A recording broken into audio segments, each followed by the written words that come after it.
Hey everyone, Happy New Year. If I got up too quickly, I'd have a dizzy spell.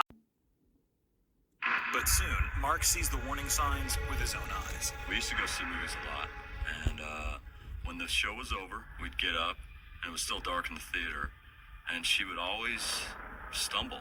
I really didn't think much of it, and I don't know if she thought much of it. Gradually, the dizzy spells become more intense.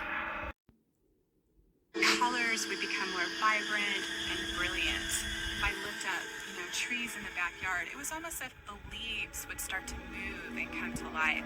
They would come on so quickly, and then as soon as the onset began, it was just over. And afterwards, I would just feel fatigued, and then it would just subside, and I thought, maybe it's just the stress, or I spent too much time being out in the sun today. Then, suddenly, the hallucinations give way to excruciating headaches.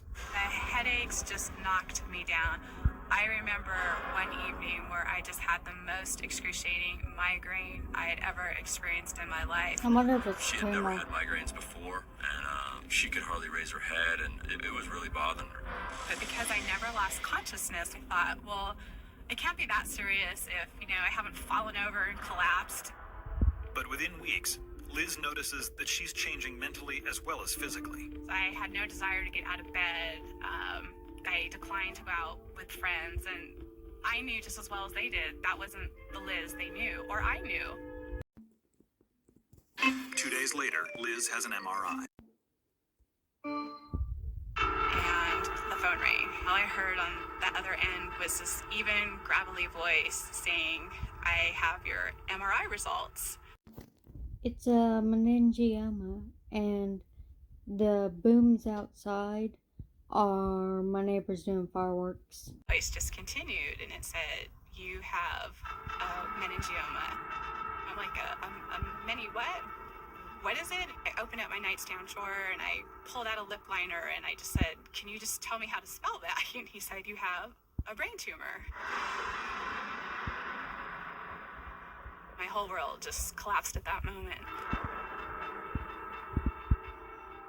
A meningioma is a common type of slow-growing brain tumor that is rarely cancerous. It forms in the dura, the membrane that covers the brain and the spinal cord. As a meningioma grows, it puts pressure on the brain. Depending on its location, it can cause anything from personality changes to motor difficulties.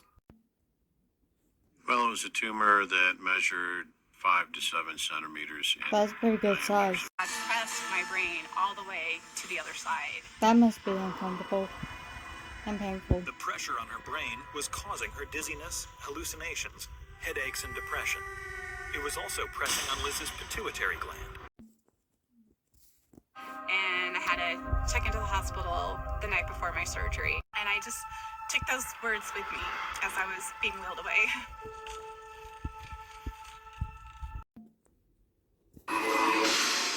It will take 12 grueling hours to try and remove the enormous tumor.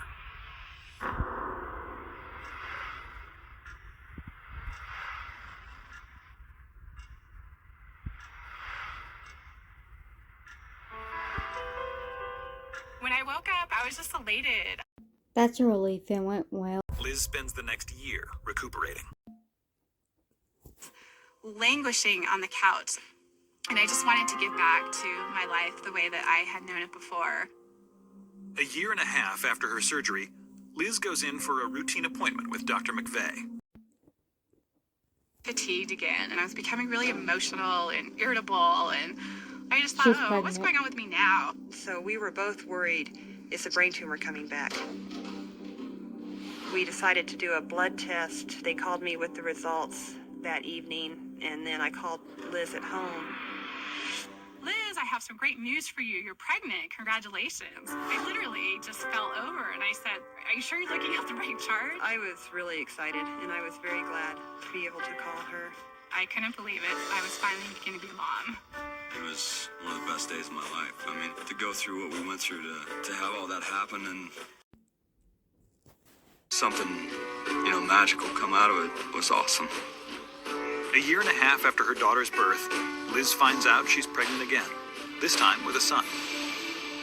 So I feel doubly blessed that I have these two miracles. They saved my life, because had I not been trying to have a family, I would never have discovered that I had a brain tumor, or it would have been discovered too late. Today, Liz's prognosis is good. Still, she must continue to get yearly MRIs to make sure the tumor does not return. The longer the MRI scans are stable, showing no evidence of recurrence, the better the prognosis. I mean, I would say at this point the prognosis is very good. It's good to see her thriving. It's good to see her enjoying her kids.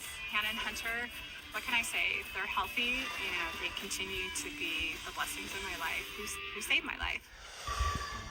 It's shorter because of New Year. Thank you for watching. Make sure you like, comment, and subscribe. Hit the notification bell to know when I post a video. And I'll see you next time.